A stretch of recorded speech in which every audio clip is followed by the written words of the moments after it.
तुम श्योर हो? इस ग्रंथ में वही लिखा है, देख। जिस रात चंद्रमा काली घटाओं के अंधकार में पूरी तरह से डूब जाएगा, उस रात गर्भांतर का दरवाजा असुरों के लिए खुलेगा, और अगर किसी भी रौद्री की महक उन तक पहुंची तो वो अंदर आ जाएंगे। मुझे लगता है शायद यही वो रास्ता है जिससे बाहर निकल सकते हैं। पर हमें क्या पता कि कहाँ है और क्या है ये दरवाजा? एक काम करते हैं, उन अम्मा से पूछते हैं कि किस दरवाजे की बात हो रही है यहाँ।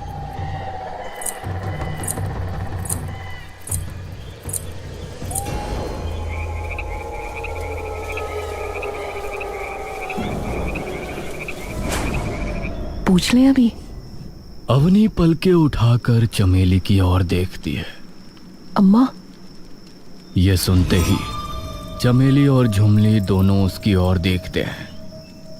मैं आपको बुला सकती हूँ ना अम्मा? बिल्कुल मेरी लाडो, तेरा जो मन करे तो वो बुला। अम्मा, मैंने गर्भांतर के अंदर एक दिन के बारे में पढ़ा है, उसके बारे में पूछना था। पूछ लाडो, क्या पूछना है?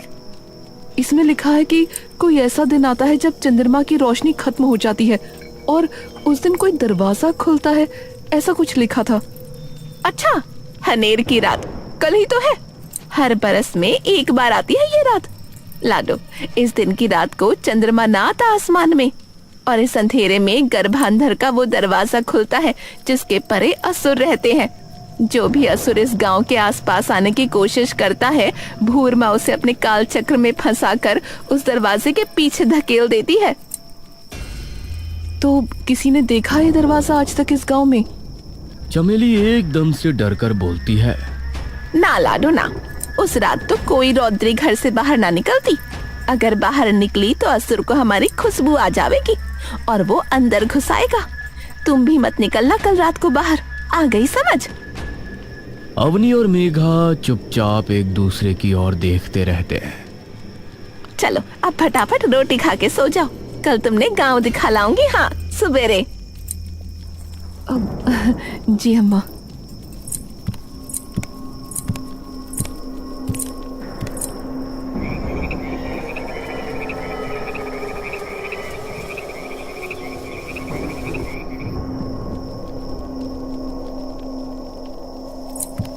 झुमली। हाँ माई, इनके सोने खातिर कपड़े बिछा दे, चल। झुमली उठकर जमीन पर कुछ गद्दे बिछा देती है और मेघा और अवनी चुपचाप जाकर वहां लेट जाती है। अवनी, मैं बिना राहुल के नहीं जाने वाली यहाँ से। मैंने कहा ना, लेके भी मैं आई थी और लेके जाऊंगी भी मैं ही। पर हमें क्या पता कि वो कहाँ है? देख, जितना मैंने अभी तक पढ़ा उससे सिर्फ यही पता लगा है कि इस जगह सिर्फ लड़कियां रह सकती हैं। बाकी कोई अगर यहाँ आना चाहेगा तो वो आ नहीं पाएगा कभी। और इन सारी चीजों में एक बात कॉमन है। कौन सी बात? तुम्हारे साथ तुम्हारी टीम गई, उस टीम के सारे लड़के गायब हुए, लेकिन तुम्हें कुछ नहीं हुआ। और यहाँ भी यही हुआ, हम दोनों ठीक हैं, लेकिन बस राहुल गुम हो गया। तो मतलब तुम ये कह रही हो कि यहाँ सिर्फ लड़कियां ही आ सकती हैं? हाँ, अम्मा ने भी यही कहा ना कि कोई असुर अगर यहाँ आने की कोशिश करता है तो भूरमा उसे अपने काल चक्र में फंसा लेती है। तो मतलब राहुल भी वहीं फंसा हुआ है क्योंकि वो लड़की नहीं है? हो सकता है। तो अब हम क्या करेंगे? शांत हो जाओ मेघा, फिलहाल आराम से सो जाओ, क्योंकि हम दोनों को आराम की बहुत जरूरत है। आई प्रॉमिस, मैं सारे सवालों के जवाब ढूंढ लूंगी। मेघा और अवनी धीरे धीरे उस चांद तले गहरी नींद में ढल जाते हैं।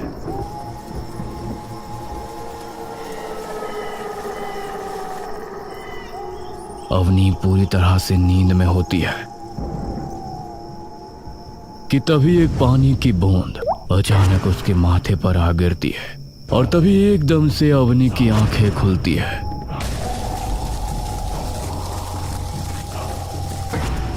अवनी की नजरें सबसे पहले मूर्ति के चेहरे की ओर जाती है और जिसे देख अवनी के सांसें कुछ देर के लिए ठंडी पड़ जाती है। डर इस तरीके से अवनी के दिमाग को जकड़ लेता है कि अवनी कुछ देर के लिए अपनी गर्दन तक हिलाने की हिम्मत नहीं जुटा पाती। ये अवनी धीरे से अपनी गर्दन घुमाकर देखती है कि मेघा भी उसके बगल लेटी है, लेकिन दोनों अब किसी घर में नहीं बल्कि मंदिर में काल भक्षिणी की उस मूर्ति के पैरों में लेटे हुए हैं। हम यहाँ कैसे आ गए? ये सब क्या हो रहा है? अवनी तभी मेघा को उठाने लगती है। मेघा, मेघा उठ, मेघा उठ। मेघा की आंखें खुलते ही सीधा काल भक्षिणी की मूर्ति पर पड़ती है, जिसे देख वो कुछ देर के लिए अपनी सांसें भूल जाती है। मेघा उठना, अभी डर के जमने का वक्त नहीं है। मेघा एक सांस में ही होश में आती है। हम यहाँ कैसे आ गए? हम तो अम्मा के घर सो रहे थे। मुझे भी नहीं पता, पर अभी के अभी चलो यहाँ से। मेघा और अवनी अपनी कांपते सांसें बटोर मंदिर के दरवाजे की ओर भागती है, लेकिन जैसे ही मेघा और अवनी मंदिर की दहलीज पार करने ही वाली होती हैं, तभी मंदिर का दरवाजा अपने आप जोर से बंद हो जाता है। मेघा और अवनी एकदम से डर कर पीछे हो जाते हैं और तभी उनके पीछे से एक बार फिर वही आवाज आती है, मना किया था ना। वह आवाज सुनते ही मेघा और अवनी के हाथ पांव एकदम से सुन्न पड़ जाते हैं। यो गांव ही थारी पूरी दुनिया है अब, और अगर यहाँ से जाने की कोशिश की ना तो ये समझ लेना कि पूरी दुनिया के खिलाफ जाने की कोशिश करी है। ये दुनिया मेरी बनाई गई है, यहाँ की हवा से लेके पानी तक सब मेरा है। उस आवाज को सुनकर अवनी की जुबान जरा भी नहीं हिल पाती। वहीं दूसरी ओर ये सुनते ही मेघा की खौफ से लड़खड़ाती जुबान एकदम से क्रोध की गर्जन में बदल जाती है। राहुल कहाँ है? के कहीं? अवनी तभी अपनी आंखें धीरे से मेघा की ओर घुमाती है। मेघा, नहीं, मत कर। मेघा तभी एकदम से गुस्से में पलट जाती है। मेघा नहीं। राहुल कहाँ है? मैंने पूछा। अवनी मेघा का हाथ पकड़ उसे पीछे की ओर खींचने लगती है। मेघा मत कर, रहने दे। मेघा की आंखें अब पूरी तरह से आंसुओं से भर चुकी है। राहुल कहाँ है? बताओ मुझे। तभी बाहर से ऐसी गर्जन उनके कानों में गूंज उठती है मानो आसमान फट पड़ा हो।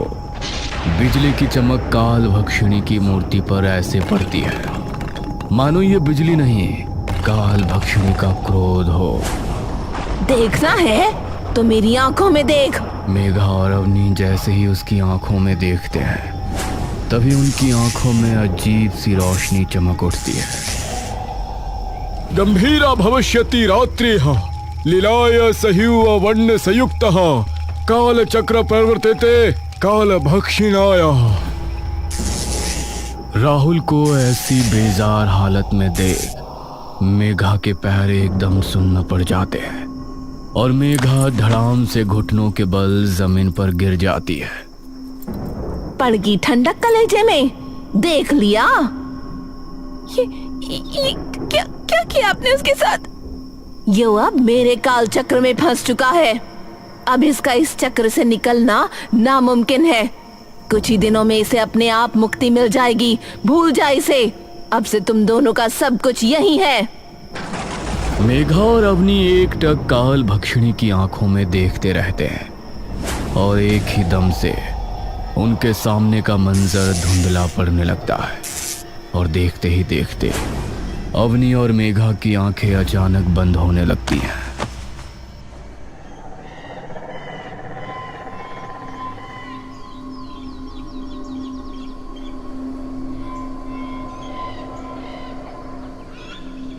भाण, अरे उठ जाओ, यहाँ कब से मैं आ गई? अरे उठ जाओ, तुम यहाँ क्यों सो रही हो? मेघा और अवनी एकदम से झटपटाकर उठ खड़े होते हैं। क्या हुआ? तुम दोनों यहाँ कैसे आई और यहाँ क्यों सो रही हो? अगर इन्हें बताया तो ये कभी नहीं समझेंगे। वो थोड़ा सा मन बेचैन हो रहा था हमारा, तो सोचा थोड़ी देर भूरमा के दर्शन कर लें तो शायद शांत हो जाए। अच्छा चलो ठीक है, आ जाओ, माई बुला रही है तुम्हें। ठीक है।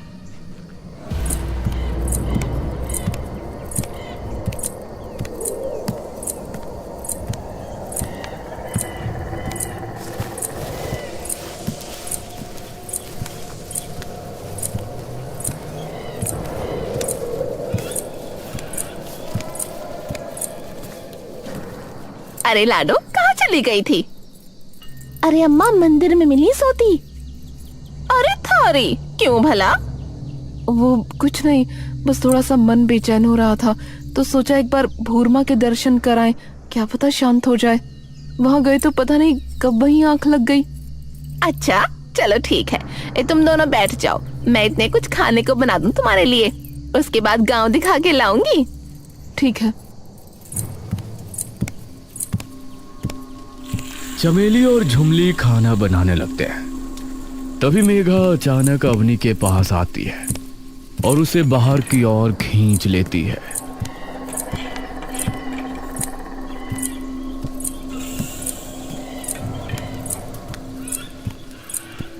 अवनी, राहुल राहुल ढूंढ लेंगे, चिंता मत करो। पर कैसे ढूंढेंगे?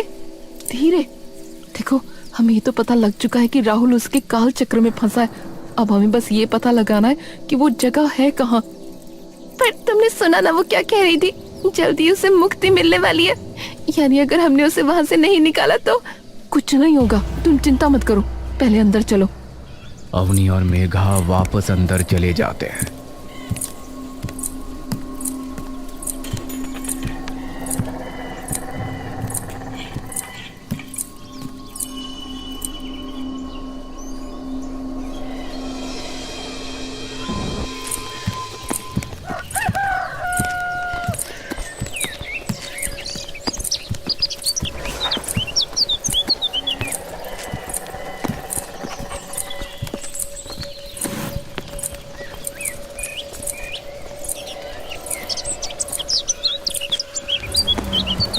देख लाडो, मंदिर तो तूने देख ही लिया है। मैंने बताया था ना, ये गांव हमारी भूरमा के गर्भ के अंदर है।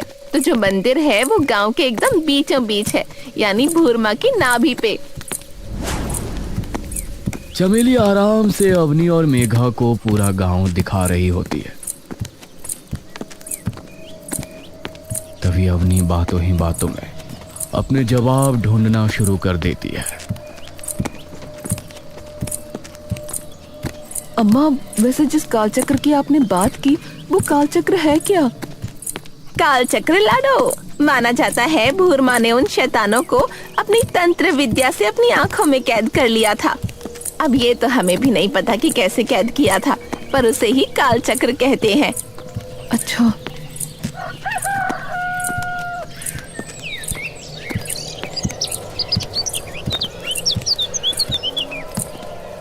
सब लोग वापस घर आ जाते हैं और अवनी फिर वो गर्भ पुराण उठाकर उसका एक एक पन्ना छानना शुरू कर देती है, जिसे पढ़ते पढ़ते लगभग शाम हो जाती है।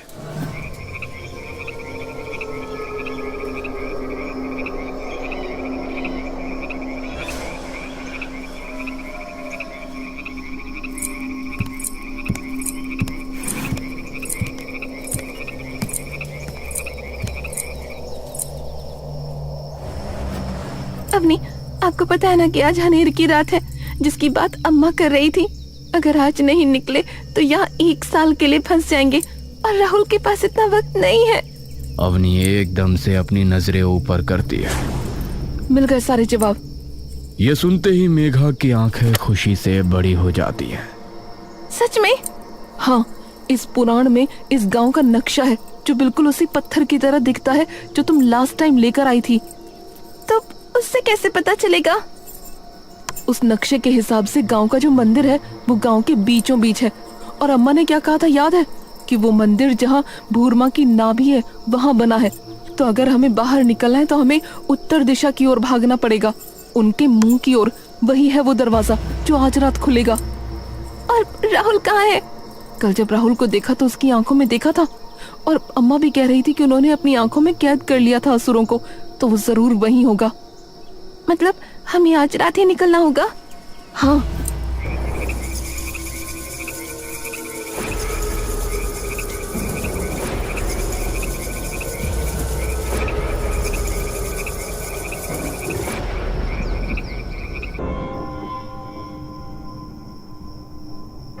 अवनी और मेघा धीरे धीरे वहां से उठने लगते हैं। सो गए? हाँ, चल यही सही वक्त है।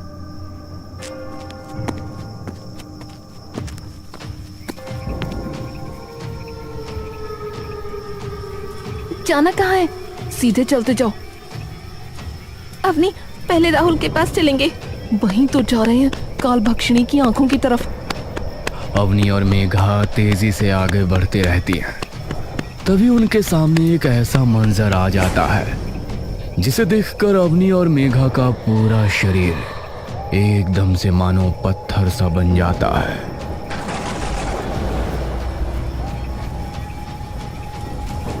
मॉम, डैड, माँ। और जैसे जैसे वे लोग अपने कदम उनकी ओर बढ़ाते हैं, अवनी और मेघा भी एक एक कदम पीछे हो जाते हैं। आ जाओ अबू हमारे पास। आ जाओ अबू, डैड बुला रहे हैं। आपको सुन नहीं रहा? नहीं नहीं नहीं नहीं, ये नहीं हो सकता। तभी मेघा एकदम से अवनी का हाथ थाम लेती है। अवनी, कोई भी नहीं। काल भक्षिणी की आंखें हमारे डर हमें दिखा रही हैं। आंखें बंद करो और अपने डर का सामना करो। मेघा और अवनी आंखें बंद कर उनकी ओर दौड़ने लग जाती हैं और एकदम से उनके आर पार निकल जाती हैं। और जैसे ही वे अपनी आंखें खोलती हैं तो वे देखती हैं कि सामने राहुल एक अग्निकुंड के सामने बैठा है। राहुल! मेघा बिना कुछ सोचे समझे सीधा उसकी ओर दौड़ना शुरू कर देती है। मेघा नहीं, रुको। मेघा जैसे ही अपना हाथ राहुल की ओर बढ़ाती है तभी उसका हाथ राहुल के आर पार चला जाता है। मेघा एकदम से डर कर पीछे हो जाती है। ये क्या है? ये क्या हुआ? तभी स्त्री के लिबास में बैठा वो आदमी गुस्से से उनकी तरफ देखता है। इसकी आत्मा अब काल चक्र में फंस चुकी है भूरमा के। इसका शरीर यहाँ नहीं, कहीं और है। कहाँ है? ये तुम्हें कभी नहीं पता लगेगा। तभी मेघा एकदम से राहुल के सामने चली जाती है। राहुल उठो! राहुल, मैं हूँ मेघा, तुम्हारी मेघा। राहुल उठो ना। तभी एकदम से राहुल की आत्मा झटपटाने लगती है। नहीं नहीं, ये क्या हो रहा है? एकदम से राहुल की आंखों में उसकी पुतलियां वापस आ जाती हैं। मेघा, ये मैं कहाँ हूँ?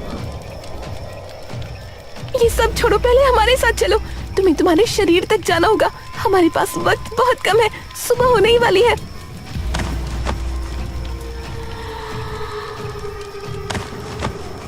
तभी वो आदमी उनके सामने आकर खड़ा हो जाता है। मैं कहीं नहीं जाने दूंगा।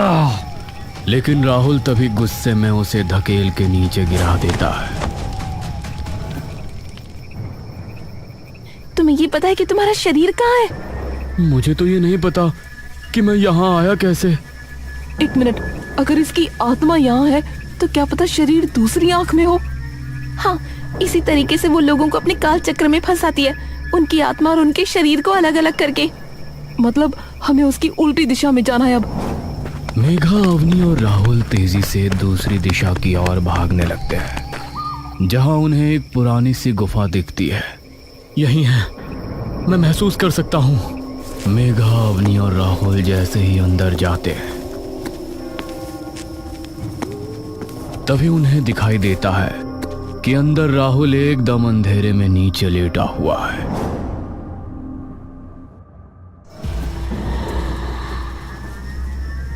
जाओ अपने शरीर में वापस।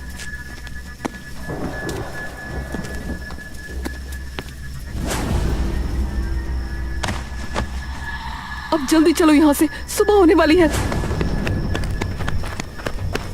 अवनी, मेघा और राहुल पूरी तेजी से काल भक्षिणी की मुंह की ओर बढ़ने लगते हैं। तभी उन्हें दिखता है कि सामने से कई सारी औरतें हाथ में मशाले लिए उनकी ओर आ रही हैं। सबकी आंखें एकदम सफेद। ये सभी यहाँ कैसे? क्या कर रहे हैं ये? तभी वे देखते हैं कि सामने से एक औरत जिसके मुंह पर पल्लू ढका है, हाथ में मोटे मोटे कड़े हैं,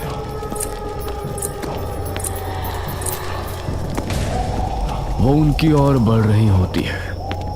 ये तो कौन है ये? काल भक्षिणी। कौन? मना किया था ना, मना किया था। मैंने कहा था कि नहीं जाना। तुम्हारी हिम्मत कैसे हुई? अब भुगतो तो हट जाना। काल भक्षिणी अपने हाथ हवा में उठाती है और सारी औरतें भी अपने हाथ हवा में उठा लेती हैं और देखते ही देखते सभी औरतें अपने दोनों हाथ आपस में भिड़ाकर अपने कड़े बजाने लगती हैं, जिसकी आवाज सीधा मेघना और अवनी के कानों में प्रचंड रूप से कौंध जाती है। ये क्या हो रहा है? ये आवाजें बढ़ती जा रही है। लेकिन राहुल को मानो उस आवाज से कोई फर्क नहीं पड़ता। पर राहुल को कुछ क्यों नहीं हो रहा? मेघा की आंखें एकदम से बड़ी हो जाती हैं। क्योंकि वो लड़की नहीं है। ये लोग इसलिए औरतों के अलावा किसी और को अंदर नहीं आने देते, क्योंकि उन पर काल भक्षिणी का कोई कंट्रोल नहीं है। किसी की भी आंखों में आंख मत मिलाना। राहुल सिर्फ जमीन पर देखकर आगे बढ़ने लगता है और काल भक्षिणी एकदम से तेज कदमों से उनके पीछे पीछे आने लगती है। राहुल जल्दी चलो, वो आ रही है। तुम्हें कोई दरवाजा दिख रहा है सामने? नहीं, तभी राहुल को दूर कुछ चमकता नजर आता है। पर वहाँ कुछ चमक रहा है। वहीं जाते जाओ, जल्दी। राहुल तेजी से आगे बढ़ता है और देखता है कि सामने दरवाजे के आकार में रोशनी चमक रही है। मिल गया। राहुल तेजी से आगे बढ़ने लगता है, लेकिन वो दरवाजा अब धीरे धीरे बंद होना शुरू हो जाता है। ये तो बंद हो रहा है। अवनी ऊपर की ओर देखती है, जहां रात ढल रही है और आसमान में सूरज धीरे धीरे चढ़ रहा है। दिन चढ़ने वाला है, जल्दी भागो राहुल। राहुल तेजी से उस दरवाजे की ओर दौड़ना शुरू कर देता है और जैसे ही वो दरवाजा बंद होने वाला होता है, राहुल तभी कूद कर खुद को, मेघा को और अवनी को उसके पार निकाल लेता है।